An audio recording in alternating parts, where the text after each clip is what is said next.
नमस्कार, साकुराइसेन online TV हेरेर बसिरहनु भएको सम्पूर्ण दर्शकबिनहरूको लागि म अमर लामा। यो मेरो तेस्रो एपिसोड कार्यक्रम हो। आदरणीय दर्शकबिनहरू, यसमा मेरो अझै पनि कमी कमजोरीहरू धेरै देखिरहेको छ।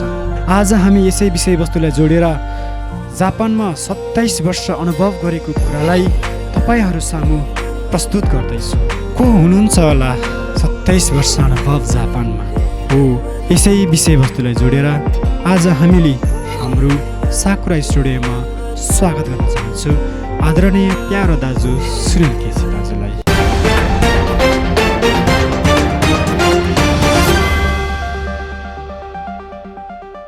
हजुरले चाहिँ सुरुमा जापान आइसके पछाडि चाहिँ कस्तो फिलिङ्स भएको थियो जापानमा? फिलिङ्स त अब पहिलोचोटि विदेशमा आउँदाखेरि अलिकति साथीभाइ थिएन, जापानिज भाषा बोल्न आउँदैन थियो।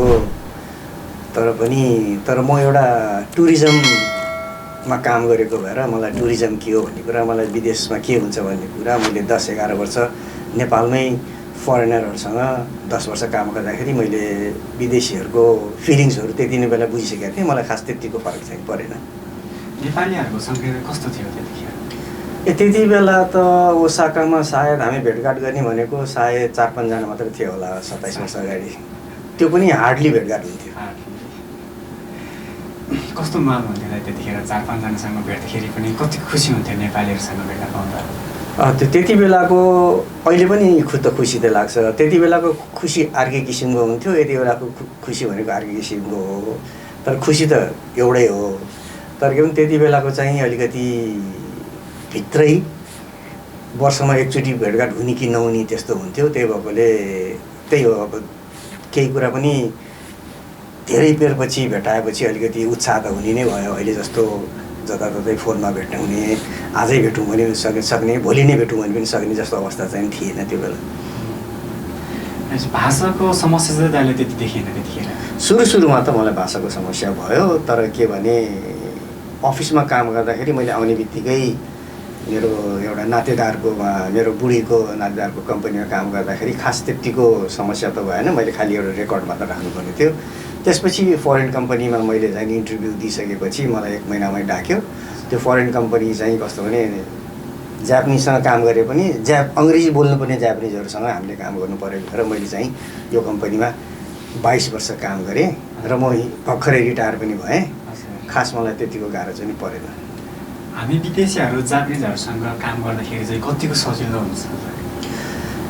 त्यो कुरा चाहिँ नि हो, नेपालीहरूले बुझ्नुपर्ने कुराहरू चाहिँ जापानिजहरू एकदम पङ्क्चुअल, टाइममा पङ्क्चुअल हुने, डिसिप्लिन मेन्टेन गर्ने र अफिसमा भएको चिजहरू सबै चिज कसरी चिजहरू युज गर्ने भन्ने कुराहरू चाहिँ नि नेपालीहरूलाई चाहिँ अलिकति त्यत्तिको मलाई मेन्टेन गरेर बसेको जस्तो मलाई लाग्दैन। अब अरू चिज त जापानिजसँग चाहिँ नि अनेस्टली काम गर्ने र जापानिजको बराबर मेहनती गर्ने हो भने जापानिजले पनि उल्टा हामीलाई त्यति नै रेस्पेक्ट गर्छ। हामीलाई कम्पनीतिर काम गऱ्यो भने रेस्पेक्ट चाहिँ छ, रेस्पेक्ट चाहिँ गर्छ। विदेशी भनेर त्यस्तो हेपचेप चाहिँ छैन। त्यो छैन। तर अब depends on category of the work. अब तपाईँ लेबर काममा जानुभयो भने अब लेबरको आफ्नै किसिमको व्यवहार हुन्छ। अब त्यो लेबरमा चाहिँ नि अब टाइममा काम गर्दैन भने जापानिजहरूको भाषा अलिकति स्ट्रङ त हुन्छ। अब त्यो उहाँहरूले मैले सुनेको छु 2-4 जना चाहिँ नि कन्स्ट्रक्सनमा काम गर्ने नेपालीहरूको चाहिँ नि गुनासो सुनेको छु। अलिकति भाषा कडा हुन्छ जापानिजहरूको बोल्ने तरिका पनि सुनेको छु। तर हाम्रो जस्तो कम्पनीमा चाहिँ नि खास त्यस्तो हुँदैन। हर चिजहरू सेट हुन्छ। आफ्नो काम आफूले रेस्पोन्सिबल लिएर गर्ने हो। अर्को काममा पनि दखल दिनु हुँदैन, उनीहरू पनि आफ्नो काममा दखल दिँदैन। बिहान काम सुरुभन्दा अगाडि सबै मिटिङ भइहाल्छ। त्यो मिटिङ अनुसारको काम गर्ने हो हामीले। मिटिङ अनुसार। अब हजुरले जापानमा 27 वर्ष बिताइसक्नु भयो। अब 27 वर्ष जापानमा बस्दाखेरि तपाईँले चाहिँ कस्तो फिल भइरहेको छ? खास त टाइम फ्लाइज भन्छ। अब त्यही हो, दुःखको घडीहरू भन्दा पनि रमाइलो दिनहरू मेरो बित्या भएर 27 वर्ष त मलाई 27 दिन जस्तो लागेको छ। तर खास त्यतिको समस्या चाहिँ नि मैले जापानमा फेस गर्नु परेन। 27 वर्ष भनेको अब त त्यति छोटो समय होइन, एकदम लामो समय हो। 27 वर्षमा हजुरले चाहिँ जापानमा के अनुभव गर्नुभयो? जापानमा अनुभव त त्यही हेर्नुहोस् अब के अनुभव भन्ने एउटा डिसिप्लिन सिकियो, एउटा अनेस्टी भन्ने कुरा सिकियो। अरू जापानिजहरूसँग पनि अब चाहिँ काम गर्दाखेरि या परि मेहनतसँग काम गरेपछि यो देशमा चाहिँ कसैलाई भोको राख्दैन। मेहनत गर्नुपर्छ, मागेर खानु कसैलाई पर्दैन यो देशमा। एउटा जे होस् नयाँ किसिमको एउटा चाहिँ लाइफस्टाइल चाहिँ नि नेपालमा हेरिकन चाहिँ नि अलिकति चेन्जेस चाहिँ नि आएछ हाम्रो। जापानमा त अलिकति यो कम्पनीहरूमा काम गर्दाखेरि पनि एकदम किबिसी हुन्छ नि, जापानिज ल्याङ्ग्वेजबाट किबिसी हुनाले एकदम टाइटली छ भन्छन्। अब त्यो टाइटलीमा चाहिँ हजुरले कसरी लड्नुभयो? अब टाइटली त भन्नुहुन्छ भने नेपालमा पनि टाइटली थियो। हामीले काम गरेको फरेन के अरे टुरिस्टहरूसँग काम गर्दाखेरि नेपालमै मैले 10-11 वर्ष टुरिज्ममा चाहिने काम गर्दाखेरि त्यहाँ पनि त्यति नै स्ट्रिक्ट थियो हामीलाई। यहाँ आएर चाहिँ स्ट्रिक्ट छ भन्ने कुरा होइन, जहाँ पनि काम गर्दा त्यस गाह्रो भइहाल्छ नेपालमा गए पनि। तर जापानिजमा चाहिँ जापानिजहरूसँग काम गरेपछि सबभन्दा ठुलो कुरो आफै हो कि आफ्नो शत्रु आफै हो, आफ्नो मित्र आफै हो। काम पनि आफूले गरे राम्रो हुने हो, काम बिगाऱ्यो गऱ्यो भने त अब त्यो जसले पनि गाली गरिहाल्छ, नेपालमा पनि गाली गर्छ, यहाँ पनि गाली गरिहाल्छ। तर एउटा अनेस्टी र उ गरेर डिसिप्लिनमा काम गऱ्यो भने जापानिजले पनि हामीलाई हेर्दो रहेछ क्या माथिबाट। त्यो हेरेपछि उनीहरूले चाहिँ नि हामीलाई थाहा हुन्छ, यो केटाले चाहिँ मेहनत गरेर काम गरिरहेको छ भन्दाखेरि उनीहरूले पनि हामीलाई छुट्टै किसिमको रेस्पेक्ट चाहिँ दिन्थ्यो। 27 वर्ष जापानमा अनुभव त गरिसक्नुभयो दाइले होइन? त्यसपछि तपाईँले हामीले नेपालीहरू चाहिँ जापानबाट यो चाहिँ सिक्नुपर्छ है भने चाहिँ के लाग्छ? सबभन्दा ठुलो कुरा त जापानको सिक्नुपर्ने कुरा त डिसिप्लिनै हो। त्यसपछि गामान भन्छ, धैर्य भन्छ हाम्रो भाषामा, त्यो सिक्नै पर्दो रहेछ। किनभने रोम पनि रातारात बनेको होइन। हाम्रो अङ्ग्रेजीमा उखानै भन्छ Rome was not built in overnight. त्यसरी जापान पनि एक दिनमा बनेको होइन। जापानमा पनि एउटा कोतोबाजा भन्छ, यिनीहरूको सेङ भन्छ, इसिनो उए सान्नेन ताता नाइतो दामे भनेर भन्न खोजेको के भने केही पनि चिजमा मेहनत गर्दा 3 वर्ष त ढुङ्गाको माथि पनि रगडेर बस्नुपर्छ, त्यसपछि मात्र लाइफको चाहिँ अलिकति एउटा टनलबाट बाहिर निस्केर लाइट देखिन्छ भन्ने कुरा जापानिजहरूको पनि 3 वर्ष त मेहनत गर्नैपर्छ भन्ने कुरा यिनीहरूकोले त्यही कुरा मलाई चाहिँ सिकायो देशमा। जहाँ जापानमा यस्तो विश्वयुद्ध भएको थियो कि त होइन, त्यतिखेर अमेरिकाले अब ध्वस्त पारेको छ, तर पनि आज विश्वले जापान भनेर सम्मान गर्छ। यो चाहिँ कसरी यस्तो हुन पुग्यो होला? त्यही एउटा युनिटी, जापानिजहरूमा एउटा सिक्नुपर्ने जापानिजको युनिटी। यिनीहरूले एउटा यिनीहरू बिचमा यस्तो एउटा युनिटी छ। जस्तै अहिले तपाईँले वारको क्वेसन ल्याउने हो, वारमा पनि जापान त ध्वस्त भइसकेपछि एउटा इन्ट्रेस्टिङ कथा के छ भने राजा राख्ने कि नराख्ने भन्ने कुरा अमेरिकन आर्मीको जेनरलले यिनीहरूलाई सोधेकै हो कि राजा राख्ने कि नराख्ने भन्दाखेरि राजाको विरुद्धमा आर्मी चिफ, पुलिस चिफ, राजाको सल्लाहकार, गुप्तचर सबैलाई सोद्धाखेरि पनि राजाको विषयमा यिनीहरूले अडानै लिएर बसे कि। त्यही भएर अमेरिका हारेर राजा चाहिँ यो देशमा राखेको हो कि। त्यो युनिटी यिनीहरूले चाहिँ सिकाएको हो कि। वारको क्षमता पनि यिनीहरूले राजाको बदनाम गरेनन्, एक्लै अर्काको कुरा काटेनन्, अडान लिएर बसे, अमेरिका हार्यो। राजा चाहिन्छ भनेर अमेरिकनले यिनीहरूलाई बाध्यताले राजा दिनु परेको कारण त्यही नै हो कि। जुन अहिले विश्वकै मान्छेहरू भन्दाखेरि जापानिजहरू एकदम इमान्दार हुन्छन् भन्छन्, तर हजुरलाई चाहिँ के लाग्छ यसमा? अब त्यो पुरानो जापानिजहरू त धेरै इमान्दारी पनि छन्, त्योभन्दाका धेरै क्रुल पनि भए, त्यसपछि इमान्दारी भयो। अहिले नयाँ जेनेरेसनमा अलिकति चेन्जेस चाहिने छ। यिनीहरू अलिकति वेस्टर्न टाइपको र अलि जापानिजहरूसँग आफ्नै बाउबाजेहरूसँग भने अलिकति भिन्न सोचको चाहिँ नि अहिले पनि सुरु हुन थालेको छ। जापानको कानुन सम्बन्धी चाहिँ तपाईँ के भन्न चाहनुहुन्छ? कानुन सम्बन्धी त मलाई त्यति ज्ञान छैन, म कानुनको विद्यार्थी पनि परिनँ। तर जब चोर डाका भन्ने कुरा संसारमा जहाँ पनि हुन्छ पनि छ पनि, जापानिजहरू मात्र 100% राम्रो भन्ने हुँदैनन्। तर म्याक्सिमम राम्रो मान्छेहरू भएकोले राम्रो पक्षतिर हामीहरू जापानिजहरू लिने हो। चोर डाका त जहाँ पनि भइहाल्छ, चोरी त यहाँ पनि हामीले सुनिराखेका छौँ। दिउँसै फ्यामिली मार्ट लसनमा चाहिँ लुटेको हामीले देखिरहेका छौँ, चक्कु देखाएर पैसा देखिरहेका छौँ। त्यो नदेखेको त त्यो न्युजमा हिजोआज अब धेरै त्यस्तो कुराहरू हामीले सुनिरहेका छौँ। त्यति नै अब कानुनको हिसाबले तर के भने पुलिसहरू इमान्दारी र पुलिस पक्षहरू चाहिँ नि स्ट्रङ छ यता अलिकति। एउटा पुलिसहरूको कस्तो हुन्छ भने तपाईँहरूको घटना घट्नुभन्दा अगाडि पनि यिनीहरूको पेट्रोल हुन्छ, त्यसले सेफ्टी दिइराखेको हुन्छ। अर्को यिनीहरूको चाहिँ के भने घटना भइसकेपछि पनि यिनीहरूले चाहिँ छिटो न छिटो मान्छेलाई समातेर जनतामा न्युज आउने भएकोले अलिकति ढुक्क हुने कारण चाहिँ हामीलाई त्यति मात्र के पुलिसको दुईटै पक्ष राम्रो छ। घटना घट्नुभन्दा अगाडिको घटना घटिसकेपछिको चाहिँ पनि एक्सन यिनीहरूको चाहिँ राम्रो देखेको भएर जनता अलिकति सेफ फिल गर्छ यहाँ चाहिँ। अब विश्वमा पनि जापान दोस्रो अघि तेस्रो नम्बर स्वतन्त्र देश भन्छ नि होइन, तर यो चाहिँ के को कारणले यस्तो स्वतन्त्र देश हुन पुगेको होला? स्वतन्त्रता सबभन्दा ठुलो कुरा ल एन्ड अर्डरै त हो नि संसारमा। जुन देशमा ल एन्ड अर्डर हुन्छ त्यो ठाउँमा त अब स्वतन्त्र त जापानमा पनि डेमोक्रेसी नै हो। अब कम्युनिस्ट पनि त छन् त छ यो देशमा। तपाईँको अब तल्लो लेभलको चुनावहरूमा मोस्टली मैले देखेको अनुसार कम्युनिस्टले नै जितेको हुन्छ। फेडरल गभर्मेन्ट चाहिँ यो देशमा सधैँ अब डेमोक्रेटले नै जितेको हुन्छ। अब त्यो तलमाथि त भइहाल्छ। अब फ्रिडम छ यो देशमा, मान्छेले आफ्नो, तर सबभन्दा ठुलो कुरा ल एन्ड अर्डरै हो।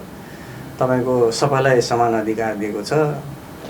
अनि जस्तै अब सेक्युरिटीमा बस्ने सेफ्टी मान्छेहरू जब समस्या पऱ्यो पुलिसमा जानु पऱ्यो, न्यायालयमा जानु पऱ्यो भने सबै कुरा चाहिँ न्यायमूर्तिहरूले पनि सही नै डिसिसन गर्छ जस्तो लाग्छ मलाई अहिलेसम्मको अनुभवमा।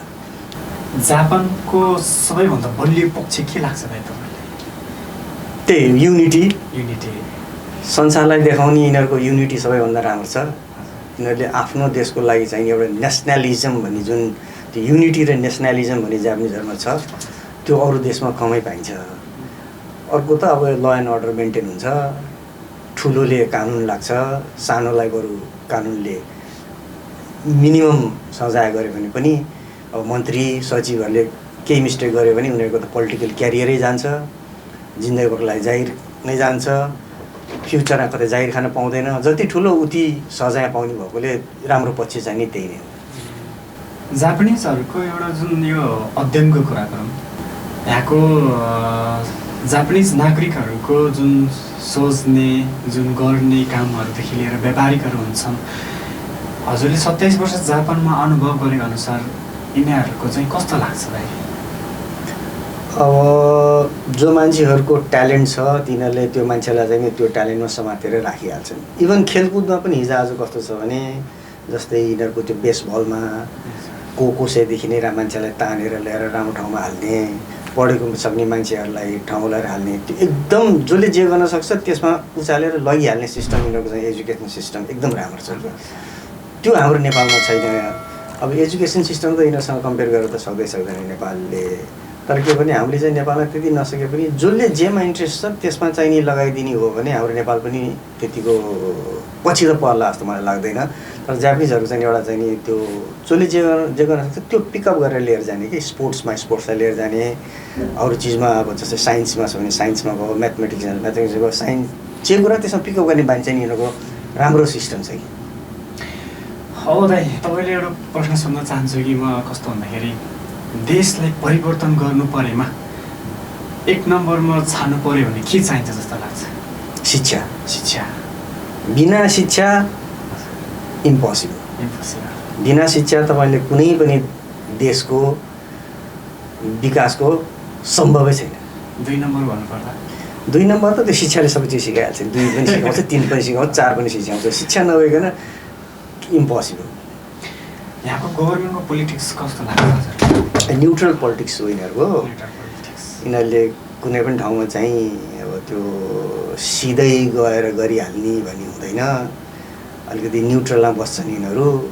खालि यिनीहरूको चाहिँ अलिकति अग्रेसिभ हुने चाहिँ नि बिजनेसहरूमा चाहिँ अग्रेसिभ गरेर जान्छन्। अरू पोलिटिकलमा चाहिँ नि यिनीहरू त्यत्तिको संसारमा अगाडि आएर अग्रेसिभ हिसाबले चाहिँ नि यिनीहरू कुनै पनि गभर्मेन्ट जाला जस्तो मलाई लाग्दैन। अब नियत त हो नि हाम्रो त, त्यो हाम्रो पोलिटिसियन्सहरूको त्यही सबभन्दा ठुलो कुरो नियतै हो कि। र अर्को सजाय दिन सक्ने क्षमता हाम्रो चाहिँ कुनै पनि गभर्मेन्टमा भएन कि। सबभन्दा ठुलो कुरो त दण्डितै गर्नुपर्छ, भुल गर्नेहरूले दण्डित गर्नुपर्छ। अर्को क्वालिफाइड मान्छेहरूलाई माथि लिएर आउने, जस्तै जापानमा क्वालिफाइड मान्छेहरू माथि आउँछ, इभन हाम्रो छिमेकी देश भुटानमा पनि क्वालिफाइड मान्छेहरू माथि आउँछ, दण्डित दिने चान्सेसहरू छ। जापानसम्म त जानै पर्दैन नि, हामीले त्यो भुटानकै मात्रै सिके पनि हाम्रो लागि धेरै हुन्छ, धेरै ठुलो छ। शिक्षाको लागि रेस्पेक्ट गर्ने जति छ भुटानमा, राजा पनि शिक्षकको तल बस्छ, माथि बस्दैन, त्यति एजुकेसन सिस्टम आउँछ भुटानको। तीबाट सिके पनि हुन्छ कि हामीले धेरै टाढा जानै पर्दैन।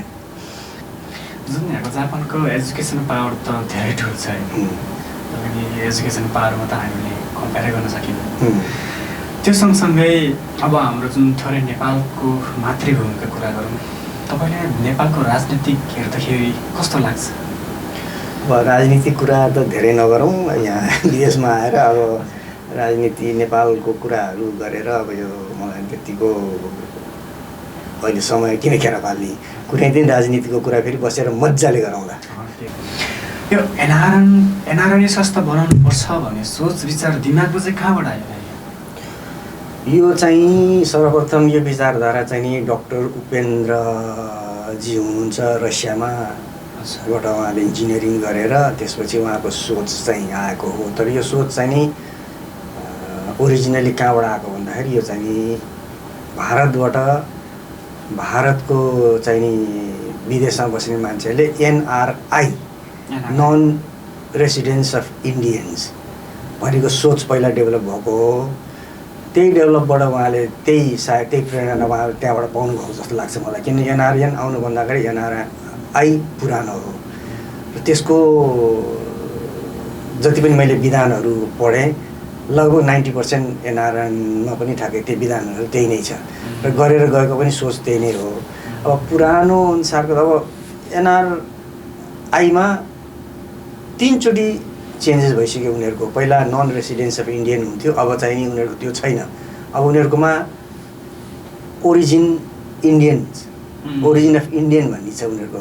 त्यो मैले पनि अहिले सोचेको कारण हाम्रो सरकारले चाहिँ एउटा ओरिजिन अफ नेपालिज भनेर राखिदियो भने अमेरिकामा गएर बसेको, युरोपमा बसेको, जापानमा बसेको, जसले जापानिज पासपोर्ट लिइसकेको छ, युरोपियन पासपोर्ट लिइसकेको छ, अमेरिकन पासपोर्ट लिइसकेको छ, उनका छोराहरू पनि अमेरिकन, जापानिज, युरोपियन भइसकेको छ, तिनीहरूको लागि पनि एउटा ढोका खोल्ने बाटो चाहिँ नि ओरिजिन अफ नेपालिज भनेर एउटा गभर्मेन्टले नै गरिदियो भने हुन्छ भने त्यो सोच चाहिँ नि मैले एक दिन चाहिँ नि मैले पहिला पनि कुरा गरेर आइसकेँ नेपाल गभर्मेन्टसँग। त्यसलाई चाहिँ अघि बढाउने चाहिँ नि मेरो चाहिँ म बिस्तारै यो प्रोसेसमा चाहिँ म गर्छु। जुन खान्छ अहिले हाम्रो जुन अस्ति भर्खर एनआरएन खान्छ 8औं अधिवेशन सम्पन्न भयो, यसमा चाहिँ हजुरलाई के भन्न छ? जुन यो अभियानमा लागेको छ नि, हजुर हजुर, मेरो सोच, मेरो ओपिनियन गलत हुनसक्छ अथवा मेरो सोचमा पनि भोलि चेन्जेसहरू आउन सक्छ। तर के भने जुन यो अभियानमा लागेको केटाहरू छ नि, जस्तै 25 देखि 40 वर्षको उमेरको केटाहरू धेरै यसमा छन्।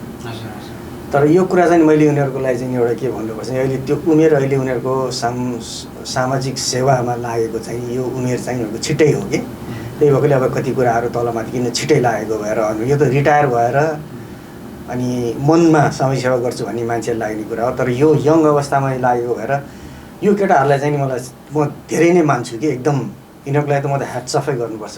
यो उमेरमा करियर बनाउने उमेरमा, परिवारहरूको चाहिँ सब व्यवस्था गर्ने उमेरमा एउटा सेवा गरौँ भन्ने भावना भएको यो यङ केटाहरूको जुन मनमा आएको भावना चाहिँ त्यो रियल तपाईँहरूले चाहिँ नि मान्नै पर्छ यो केटाहरूको चाहिँ। तर उनीहरूलाई पनि गाह्रो छ, तर यो भावना आउनु, छिट्टै आउनु चाहिँ धेरै राम्रो कुरा हो। किन जापानमा त अब 1 घन्टा 2 घन्टा कारण घन्टा भाषाहरू पाइन्छ, त्यस्तो व्यस्तताको ठाउँमा पनि यो समाज सेवा गर्नको लागि टाइम पुग्ला भनेर त्यही त मैले त्यही तपाईँलाई भनेको के हो भने यस्तो अवस्था पनि सामाजिक सेवा गर्छु भनेर आँटेको, त्यो पनि यङ केटाहरू जब क्यारियर बनाउनु पर्ने मैले तपाईँलाई भनिहालेँ चाहिँ नि हर कुराहरू आफ्नो काम गर्नुपर्ने, क्यारियर बनाउनु पर्ने, पारिवारिक सम्बन्धहरूलाई चाहिँ हेर्नुपर्ने अवस्थामा पनि केटाहरूले आँटेको देखेर चाहिँ नि मैले really I hats off them, एकदम खुसी हुनुहुन्छ। खुसी छु। यो चाहिँ नि छिटो भयो, अब अलिकति छिटो, अब मान्छेकोमा छिटो आयो, अब केले आयो, बाध्यताले आयो, भावनाले आयो, त्यो मलाई उनीहरूको कुरा हो। तर जे होस् यो भावना चाहिँ नि 60 वर्ष नागिसकेपछि आउनुपर्ने, छिटो आएको धेरै राम्रो हो। अब त्यो कतिसम्म सक्सेस हुन्छ अब त्यो उनीहरूको अब आउने दिनहरूले देखाउँछ अब त्यो। अब हजुरहरूले त्यतिखेर त एकदम मेहनत गरेर नारायणी संस्था जम्मा गरेर हिजोको समय हेरेर आजको समय हेरेर धेरै फरक छ त होइन। तर जुन अहिले यो केन्द्रीय एनआरएन जापानमा धेरै नराम्रोहरू समाचार सुनिन्छ, त्यस्तो सुन्दाखेरि चाहिँ तपाईँलाई कस्तो लाग्छ? त्यो त एनआरएनमा फिटेको केही भयो भने त त्यो छिटा त मेरो पनि लागिहाल्छ, किनभने म पनि त्यो अभियानमा थिएँ। अब त्यो त लाग्छ। अब त्यस्तो मान्छेहरू अब निधारमा कसैको लेखेको हुँदैन। यो मान्छे राम्रो नराम्रो भनेको चाहिँ निधारमा लेखेको हुँदैन। आउँछन् पहिला त अब ठुल्ठुलो कुरा गर्छन्, अब आइसकेपछि अब के भनिदिए यसो विषयमा अब मैले कमेन्ट गर्नु राम्रो पनि होइन। अब नियतै त्यस्तो भएको मान्छे आउँछन्, अब के गर्ने त। अब सुधारेर लिएर जानुपर्छ। अब सुधारिने भित्रबाट सुधारिनुपर्छ। अब हामीले यो मान्छे भएन यसलाई फाल्तु नयाँ मान्छे ल्याउँ भन्ने कुरा आउँदैन। सुधारिने यही भित्रबाटै सुधारेर लिएर जानुपर्छ। नेपालमा हाम्रो जुन दसैँ तिहार त्यस्तो हुँदाखेरि चाहिँ जापानमा के गर्नुहुन्छ तयारी त्यतिखेर? एकताका थियो हाम्रो खान्साई नेपोलिस एसोसिएसन भनेर चाहिँ त्यति बेला चलाएको बेला चाहिँ दसैँमा एकचोटि चाहिँ भेटघाट हुने त्यो कार्यक्रम चाहिँ हुन्थ्यो र धेरै राम्रो कम्युनिकेसन हुन्थ्यो हामीहरू बिचमा। अब अहिले आएर त्यति बेला मान्छे पनि थोरै थियो, कम्युनिकेसन पनि थोरै हुन्थ्यो, समस्या पनि कम थियो। अब मान्छे धेरै भयो, समस्या धेरै भयो। अब दसैँ पनि ठाउँ ठाउँमा मनाउन थाले, कहिले यता डाके हुन्छ, कहिले यता डाके हुन्छ, कहिले डाके हुन्छ, सबै ठाउँमा जान पनि सकिँदैन। जस आफ्नो ठाउँमा आफू आफूले मनाइरहेको चाहिँ मैले त्यो हल्ला चाहिँ सुन्छु।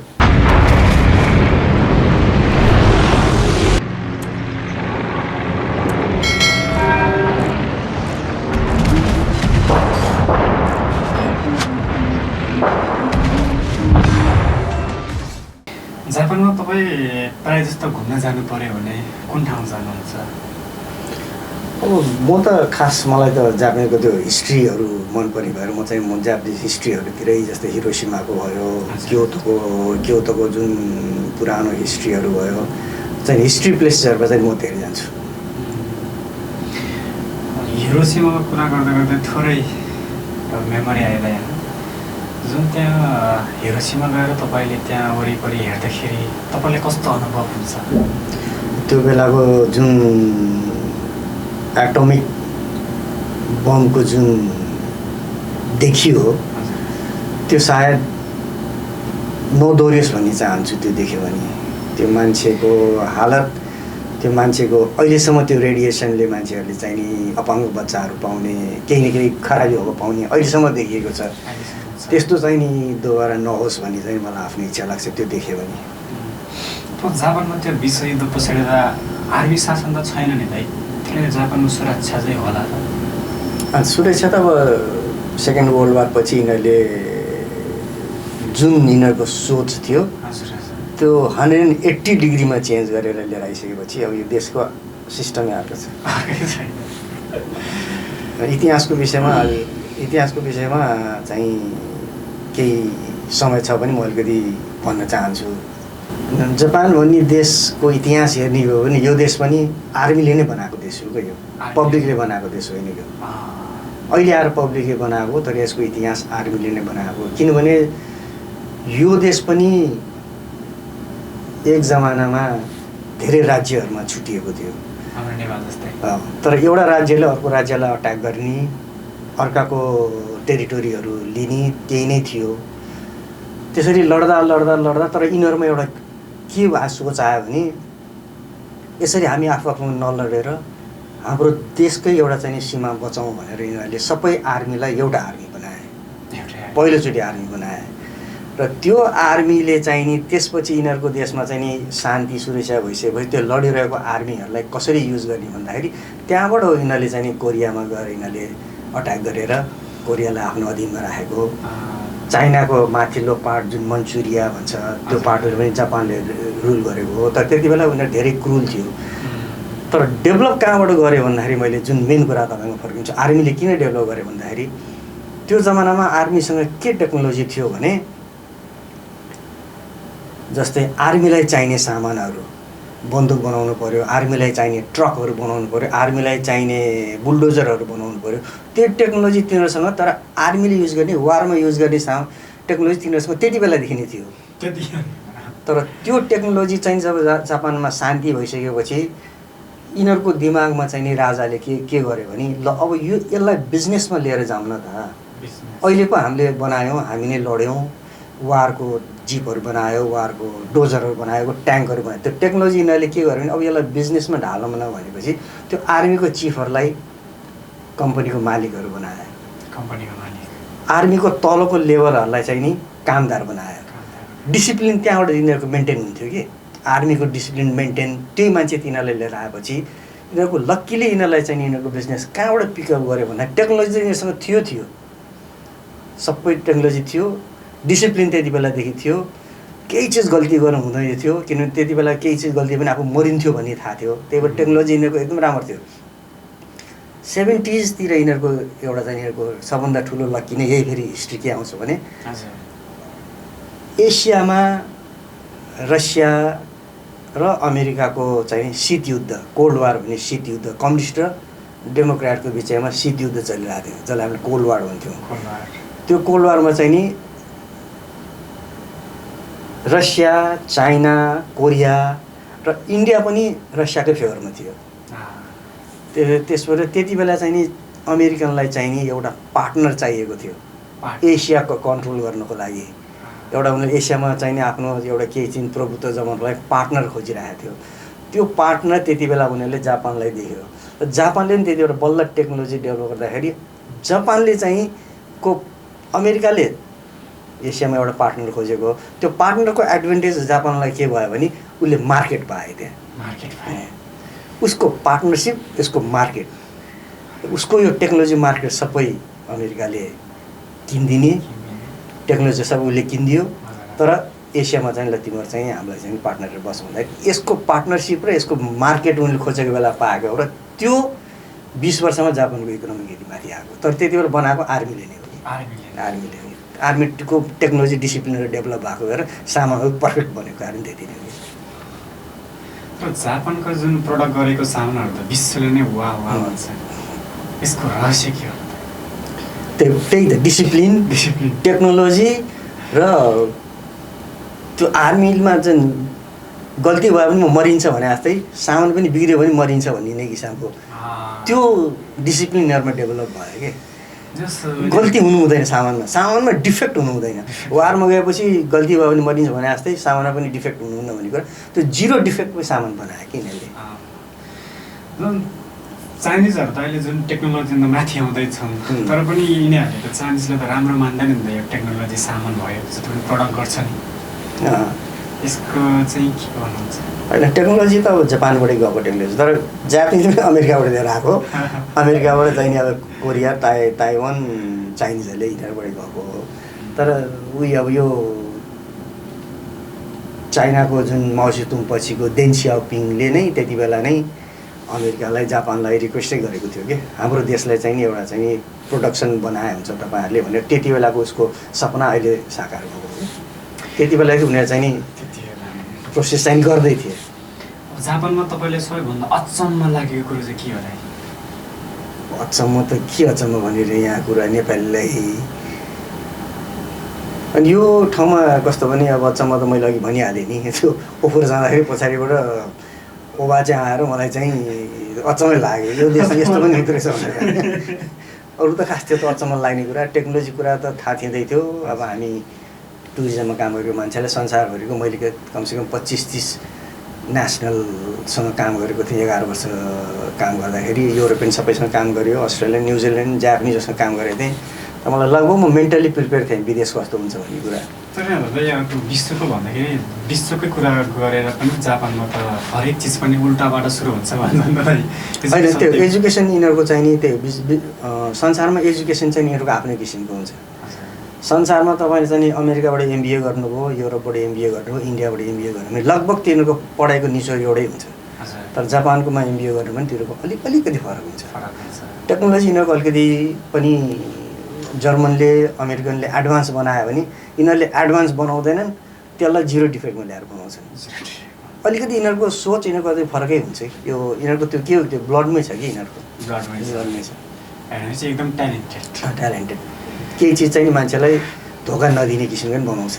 एडभान्ससम्म पनि जाँदैन फेरि यिनीहरू उहाँसँग जाँदैन। तर यिनीहरूले मान्छेलाई चेक गर्ने त्यस पछाडि यो भन्न मन लागेको कुराहरू पनि भन्दैनन् त है। यसमा चाहिँ के एकदम राम्रो पक्ष हो? राम्रो, त्यसका राम्रो पक्ष पनि छन्, नराम्रो पक्ष पनि छन्। कहिले कहिले सही कुरा बोलिदिँदाखेरि मान्छेलाई चोट पर्छ, त्यो पनि बोल्नु हुँदैन। कहिले भन्दै नहुने भने पनि हुन्छ। तर के भने अब यो एउटा यिनीहरूको के भने यिनीहरूले आफूलाई सीमा गुमी भन्छ कि। सीमा गुमी भनेको चाहिँ आइल्यान्ड हो के यो। त्यो बाहिरको मान्छेलाई चाहिँ सकेसम्म त्यति नजिक आउन दिँदैन। यिनीहरूसँग एकदम भिजिसकेपछि मात्र यिनीहरूले आफ्नो मनको ढोका खोल्छन् कि। किन भन्दाखेरि यिनीहरू त्यो सीमा गुमी भन्छ कि, आइल्यान्ड भएको अरे। आइल्यान्ड भएको यिनीहरूको टेरिटोरी कसैसँग जोडिएको छैन। त्यही भएर विदेशीलाई चाहिँ हामीलाई समेत यिनीहरूले एलियन भन्छ। यिनीहरूले अब हामी त एलियन होइन, त मान्छे हो नि। यिनीहरूले हामीलाई पहिला एलियन कार्ड दिन्थ्यो, त्यो हाम्रो जाइरो कार्ड भन्छ यिनीहरूले। त्यो जाइरो कार्डलाई यिनीहरूले हामीलाई दिनुमा एलियन कार्ड भनेर दिन्थ्यो। हामी त ग्रहबाट आएको जस्तो गर्थ्यो।